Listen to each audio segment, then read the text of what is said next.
বন্ধুরা, আমরাও আলুর দম অনেক রকমভাবেই খেয়ে থাকি। একবার এই রকমভাবে বানিয়ে দেখো। আমি যেরকমভাবে বানিয়েছি তোমরা সেরকমভাবে বানিয়ে দেখো। তোমরা কমেন্ট করতে বাধ্য হবে, দিদি অনেক সুন্দর হয়েছে।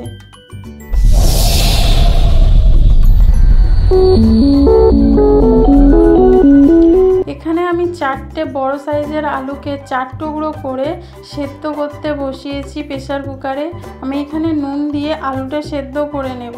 এখানে হলুদ দেব না, শুধু নুন দিয়েই আমি কিন্তু আলুটা সেদ্ধ করে নিচ্ছি। তোমরা চাইলে এখানে নুন হলুদ দিতে পারো, কিন্তু আমি এখানে শুধু নুন দিয়ে আলুটা সেদ্ধ করে নেব। এর আলুটা তোমরা খুব সেদ্ধ করবে না, সেদ্ধ হবে কিন্তু আলুটা ঠিক একটু শক্ত থাকবে। এখানে দই নিয়েছি হাফ বাটি। এর মধ্যে এবার আমি 1 থেকে 1.5 চামচের মতন বাদাম নিয়ে নিচ্ছি, চিনে বাদাম। তোমাদের কাছে যদি কাজু বাদাম বা আলমন্ড বাদাম থাকে তোমরা সেইটা দিতে পারো। আমি এখানে চিনে বাদাম নিয়েছি। 1 চামচ এখানে চালমগজ নিয়ে নিয়েছি, দেখো 1 চামচ চালমগজ। আর 1 চামচ আমি এখানে পোস্ত নিয়েছি। নিয়ে সব কিছু দইয়ের সাথে মিশিয়ে 10 মিনিটের জন্য আমি রেখে দেবো, যাতে পোস্তটা বাদাম সব কিছু ভালোভাবে একটু ভিজে নরম হয়ে যায়। তারপরে আমি পেস্ট বানিয়ে নেবো। এর একটা মিহি পেস্ট বানাতে হবে, সেই জন্য আমি এই দইয়ের মধ্যে মিশিয়েই 10 মিনিটের জন্য এটা রেখে পেস্ট বানিয়ে নেবো। এবার কড়া বসিয়েছি, কড়াতে একটু মশলা, গুঁড়ো মশলা বানিয়ে নেবো। এই রেসিপিটার এই মশলাটাই মেন। এখানে আমি 1 চামচ গোটা ধনে, 1 চামচ গোটা জিরে, 3টে শুকনো লঙ্কা আর 2টো এলাচ, কয়েকটা লবঙ্গ, কয়েকটা গোলমরিচ দিয়ে শুকনো খোলায় আমি একটু ভেজে মশলাটা গুঁড়ো করে নেব। তো এই মশলাটা তার আগে ভালো করে একটু ভেজে নিতে হবে, কারণ এই মশলাটাতেই পুরো রেসিপিটা নির্ভর করছে। এই মশলাটা যত সুন্দর বানানো হবে রেসিপিটা তত সুন্দর খেতে লাগবে। এটা লো আঁচে মশলাটা ভাজতে হবে। মশলাটা হালকা ভাজা হয়ে গেছে। এবার এর মধ্যে একটু জয়িত্রী আর জায়ফলের একটু টুকরো দিয়ে আবার আমি ভালো করে একটু ভেজে নেব। এটা খুব সুন্দর যখন গন্ধ আসবে তখন নামিয়ে ঠান্ডা করে আমি একটু গুঁড়ো করে নেব। এবারে শুকনো কড়াতে আবার আমি 1 চামচের মতন একটু কসুরি মেথিকে রোস্ট করে নিচ্ছি। এই কসুরি মেথিটা রোস্ট করে যখন তোমরা কোনো রেসিপিতে দেবে এর স্বাদ বা গন্ধ দ্বিগুণ বেড়ে যায়। সেই জন্য আমি আগে এটা একটু রোস্ট করে সাইডে রেখে দেবো। দেখো যখন তোমরা গরম করছো দেখতে পাচ্ছ এই গ্রিন ভাবটা আরও কত বেড়ে যাচ্ছে। তোমরা এরকমভাবে একটু ভেজে নিয়ে শুকনো খোলায় বা তাওয়াতে একটু ভেজে নিয়ে এরকম রেসিপিটা করবে। যে কোনো তরকারিতে একটু কসুরি মেথি দেবে, দেখবে খেতে খুব সুন্দর হয়। দেখো আমি এটা ভেজে রেখে দিয়ে ঠান্ডা করে নেব। এবার আমি কড়ার মধ্যে তেল দিচ্ছি। তেলটা একটু গরম হয়ে গেলে এর মধ্যে অল্প করে একদম হালকা হলুদ দিয়েছি। তোমরা চাইলে এখানে হলুদটা নাও দিতে পারো।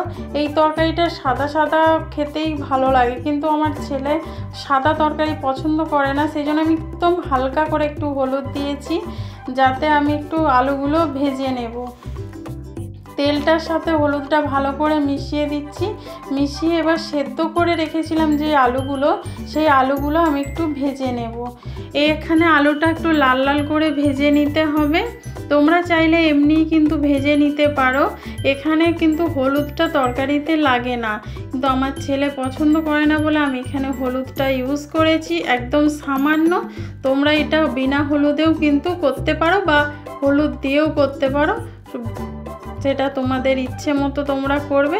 কিন্তু রেসিপিটা খেতে অসাধারণ হয়। এটা সময় কম লাগে কিন্তু খেতে দুর্দান্ত হয়। তোমরা কিন্তু এই রেসিপিটা যে কোনো ডিশের সাথে খেতে পারবে। দিনে রাত্রে বানাতে পারবে, সকালবেলা ব্রেকফাস্টে দিতে পারবে, বাড়িতে কেউ কুটুম এসে গেলে বানিয়ে নিতে পারবে। এতটাই সহজ যে কেউ এসে গেলে সঙ্গে সঙ্গে তোমরা বানিয়ে নিতে পারবে, কারণ এটা তো আগে থেকে আমরা আলুটা সেদ্ধ করে নিচ্ছি। দেখো আলুটা সেদ্ধ করা যাচ্ছে বলে চট করে কত সুন্দর ভাজা হয়ে গেছে, দেখতেই পাচ্ছ। এবার আলুটা নামিয়ে ওই তেলের মধ্যেই আমি আদা আর কাঁচা লঙ্কা বাটাটা দিয়ে দিচ্ছি। এখানে আমি 3টে কাঁচা লঙ্কা আর 1 টুকরো আদাকে একটু বেটে নিয়েছিলাম। আদার পরিমাণটা তোমরা তোমাদের তরকারি অনুযায়ী একটু দেখে নেবে, আর ঝালটা তোমরা কীরকম খেতে চাও সেই অনুযায়ী একটু লঙ্কার ঝালটা দেবে। এখানে কোনো গুঁড়ো লঙ্কা ব্যবহার করব না, এখানে কাঁচা লঙ্কা লঙ্কারই ঝালটা থাকবে। তার উপরে ভাজা মশলার মধ্যে শুকনো লঙ্কা দেয়া আছে, সেই জন্য এখানে কোনো লঙ্কা গুঁড়োর ব্যবহার করব না। এবার আদা আর কাঁচা লঙ্কাটা ভালো করে একটু ভেজে নিতে হবে, যাতে আদার কাঁচা গন্ধটা চলে যায়। দেখো এখানে ভালো করে মশলাটা ভাজা হয়ে গেছে। এবার আমি দইয়ের মধ্যে যেই মশলাগুলো দিয়ে পেস্ট করে রেখেছিলাম সেইটা এখানে দিয়ে দেবো। এটা দেওয়ার আগে আমি গ্যাসটা অফ করে দিয়েছি, কারণ দই আছে, দইটা গ্যাস চলাকালীন দিলে অনেক সময় ফেটে যায়, সেই জন্য গ্যাসটা বন্ধ করে তোমরা দেবে, দেখবে আর দইটা ফাটবে না। আর ভালো করে মিশিয়ে নিতে হবে। মিশিয়ে নিয়েছি, এবার আমি গ্যাসটা জ্বালিয়ে দেবো। গ্যাসটা জ্বালাবার পরে লো আঁচ করে একদম তোমরা এই মশলাটা কষাবে, দেখবে মশলাটা খুব সুন্দরভাবে কষে যাবে, তেল ছেড়ে দেবে, কিন্তু দইটা একটুও কেটে যাবে না।